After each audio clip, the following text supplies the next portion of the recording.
Vamos a mais um vídeo. Olá a todos. Evangelho número 47.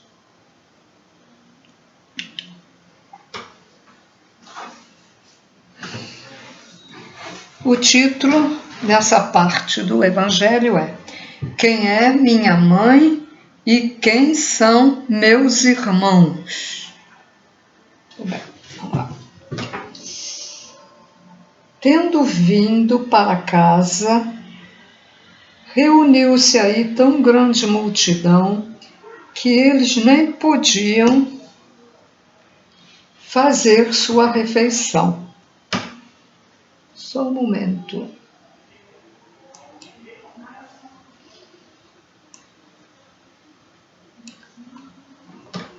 Sabendo disso, vieram seus parentes para se apoderarem dele, pois diziam que perdera o juízo. Entretanto, tendo vindo sua mãe e seus irmãos, e conservando-se do lado de fora, mandaram chamá-lo. Ora, o povo se assentara em torno dele e lhe disseram: Tua mãe e teus irmãos estão lá fora e te chamam. Ele lhes respondeu: Quem é minha mãe e quem são meus irmãos? E, passando o olhar pelos que estavam assentados à sua volta, disse: Eis aqui minha mãe e meus irmãos, pois todo aquele que faz a vontade de Deus, esse é meu irmão, minha irmã e minha mãe. Bom, certas palavras parecem estranhas na boca de Jesus por contrastarem com a sua bondade e a sua inalterável benevolência para com todos. Os incrédulos não deixaram de tirar daí uma arma, pretendendo que ele se contradizia. Um fato irrecusável é que sua doutrina tem por base essencial, por pedra angular, a lei de amor e de caridade. Ele não podia, pois, destruir de um lado o que estabelecia do outro, daí esta consequência rigorosa. Se certas proposições suas se acham em contradição com aquele princípio básico, é que as palavras que lhe atribuem foram mal reproduzidas, mal compreendidas, ou não são suas. Causa justa admiração que nestas circunstâncias Jesus mostrasse tanta indiferença para com seus parentes e, de certo modo, renegasse sua mãe. Em relação a seus irmãos, sabe-se que jamais tiveram simpatia por ele. Espíritos pouco adiantados não lhe compreendiam a missão. Aos olhos deles, a conduta de Jesus era estranha e seus ensinamentos não os tocavam, já que nenhum o seguiu como discípulo. Parece mesmo que partilhavam até certo ponto das prevenções de seus inimigos. O que é certo, afinal, é que o acolhiam mais como um estranho do que como um irmão, quando aparecia a família. João diz, positivamente, que eles não acreditavam nele. Quanto à sua mãe, ninguém ousaria contestar a ternura que lhe dedicava, mas é preciso convir igualmente em que também ela não fazia ideia muito exata da missão do filho, pois jamais a viram seguir os seus ensinos, nem dado testemunho dele, como fez João Batista. o que nela predominava era a solicitude maternal. Quanto a Jesus, supor que ele haja renegado sua mãe seria desconhecer-lhe o caráter.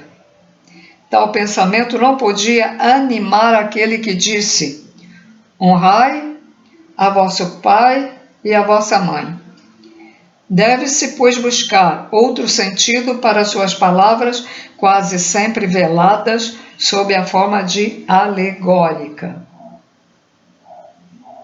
Jesus não desprezava nenhuma ocasião de dar um ensino. Aproveitou, portanto, a que lhe oferecia a chegada de sua família para estabelecer a diferença que existe entre a parentela corpórea e a parentela espiritual. Agora vamos ao título de parentela corpórea e parentela espiritual. Senhores, quando uma pessoa atinge o grau de evolução como Cristo, ela passa a considerar toda a humanidade, não só a humanidade aqui, desta terceira dimensão, mas toda a humanidade, todos os seres que existem, né? Em outros planetas, em outras galáxias, como irmãos. Tá?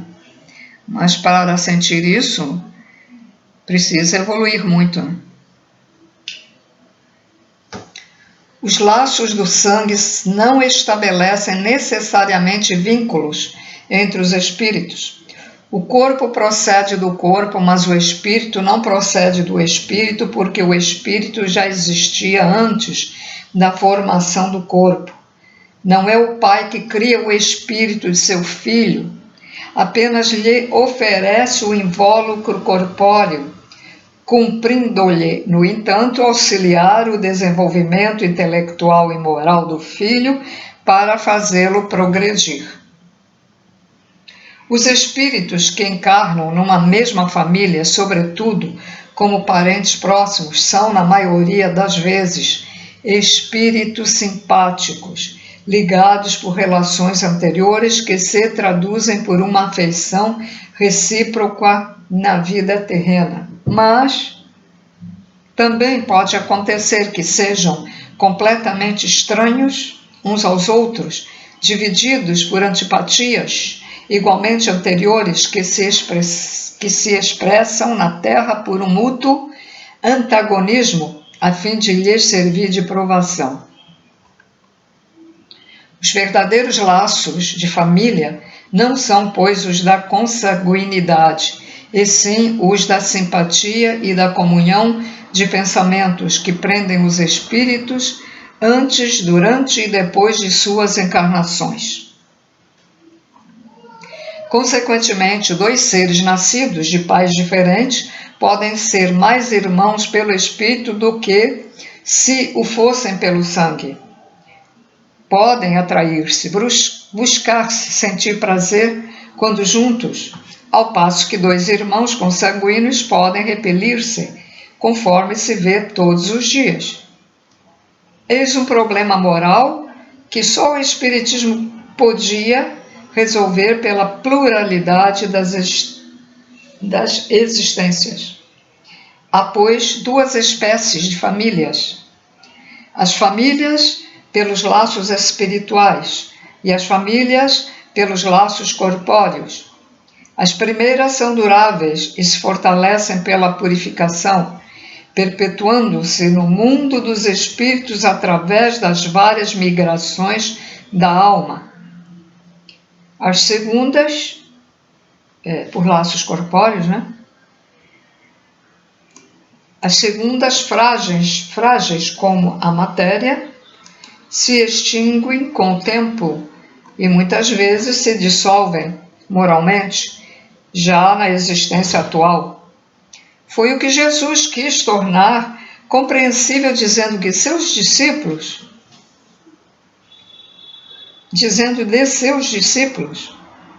aqui estão minha mãe e meus irmãos. Isto é, minha família pelos laços do Espírito, pois todo aquele que faz a vontade do meu Pai, que está nos céus, é meu irmão, minha irmã, minha mãe. Faltou dizer meu pai também, né? Meu pai. A hostilidade com que seus irmãos o tratavam se acha claramente expressa no relato de Marcos, que diz que era propósito deles se apoderarem do mestre sob o pretexto de que havia perdido o espírito. Informado da chegada dos irmãos, conhecendo os sentimentos que nutriam a seu respeito, era natural que Jesus dissesse, referindo-se a seus discípulos, do ponto de vista espiritual: eis aqui meus verdadeiros irmãos. Embora sua mãe estivesse na companhia deles, eles generalizam o ensino, o que não implica de maneira alguma que haja pretendido declarar que sua mãe, segundo o corpo, nada lhe era como espírito, nem que só lhe merecia indiferença.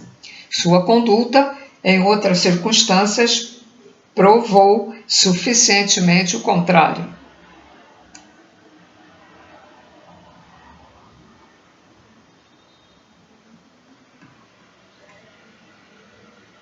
Ficar por aqui.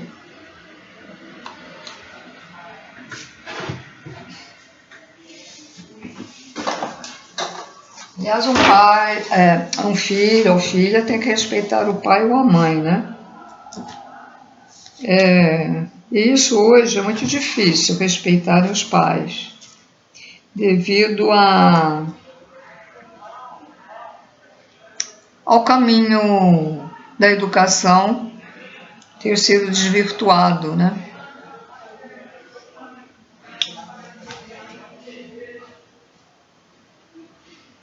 Muitos filmes influenciaram os filhos a ser mal educados, a xingar o pai, a mãe, né?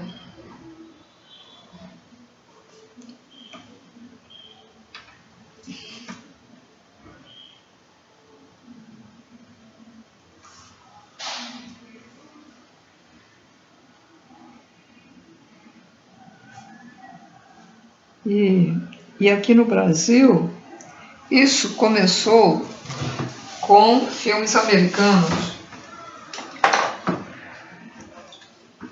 que influenciaram muito o que o jovem aqui é.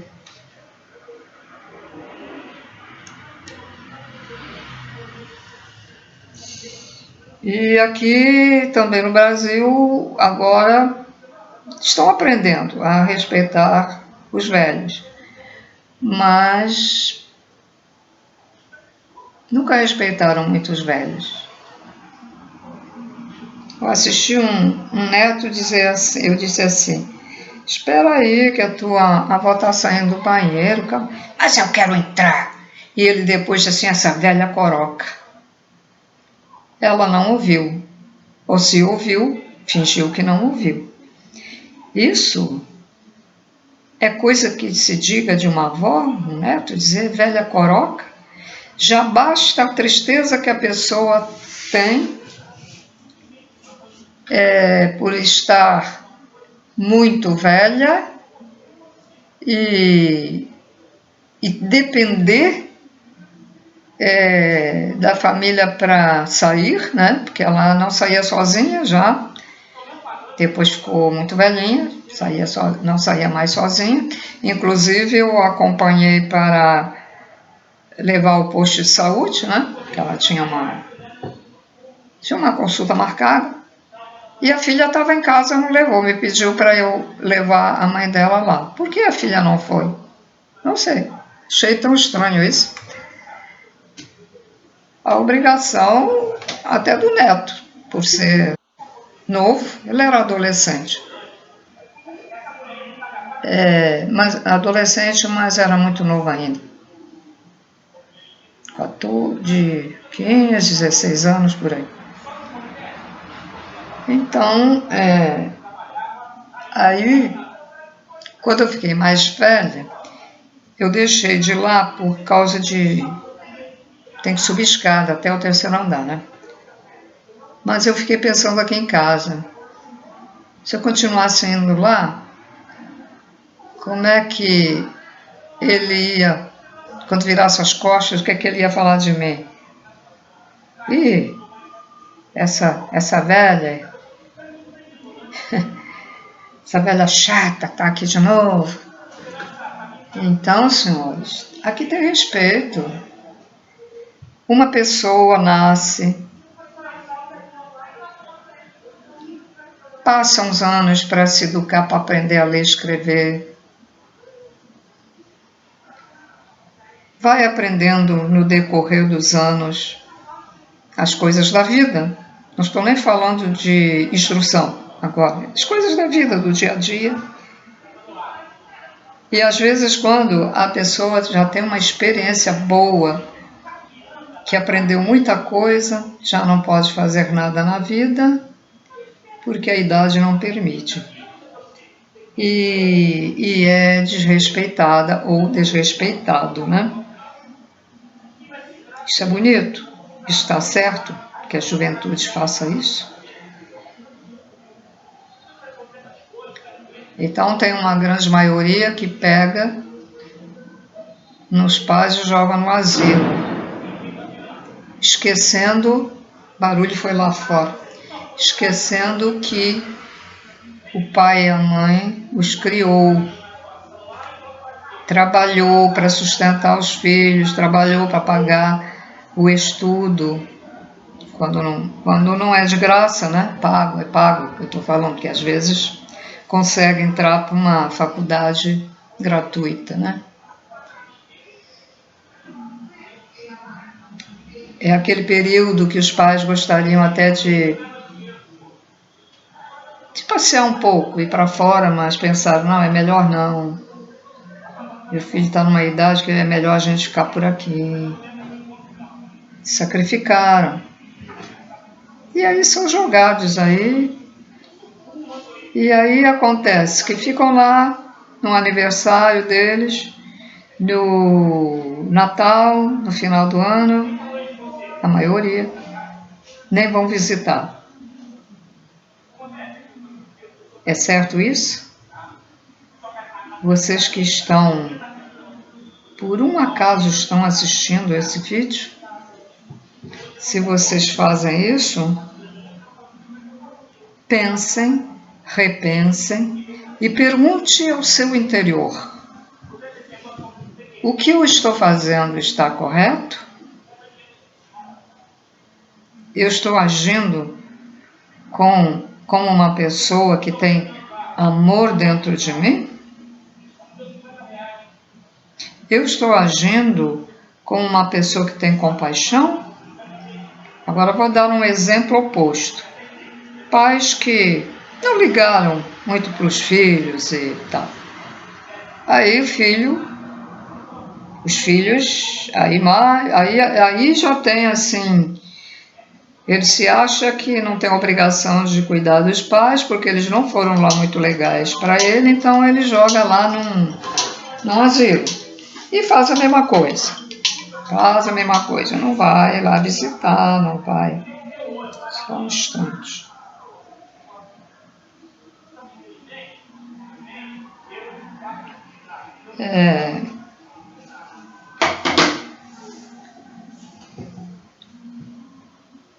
Mas vocês não aprenderam o amor incondicional com seus pais. Aí nesse caso que eu estou falando. Mas vocês precisam aprender o amor incondicional por si próprios. Então pergunte a si mesmos, ao seu interior: o que eu estou fazendo com os meus pais? Eles não me deram amor, eu vou joguei eles lá no asilo, que se dane, que eu não vou nem visitar, mas será que eu estou agindo como deve ser? Eu tenho compaixão? Eu tenho amor incondicional? Já sabe a resposta, né? Que não, né? Você não tem amor nem compaixão, mas você precisa aprender a ter amor e compaixão pelos seus pais. Então, quer deixar ele lá no asilo, pelo menos vá visitá-lo no aniversário, vá final de ano, vai no Natal, leva uma lembrança. Você vai fazer a mesma coisa que eles fizeram com você, porque você agindo o inverso, dando atenção a eles, eles vão acabar sentindo isso, podem não falar, mas interiormente eles vão se arrepender do que fizeram. Eles vão sentir isso, tenho certeza. A gente mostra o bem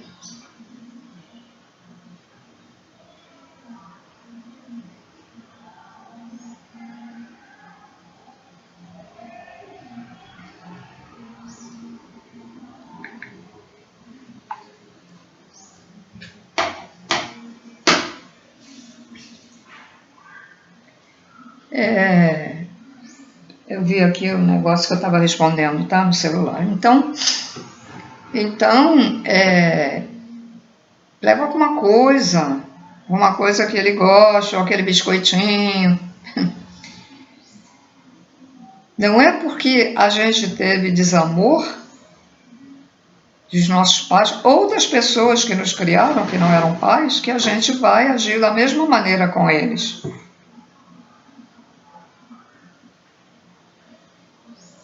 E não espere agradecimento. Não da parte deles, mas da espiritualidade. Quando você chegar lá do outro lado, vão dizer para você: parabéns, eles não te deram amor nenhum, mas você cuidou deles. Você teve compaixão por eles. Isso é amor. Ok? Bem, senhores, então eu fico por aqui hoje. Tchau, tchau, até o próximo.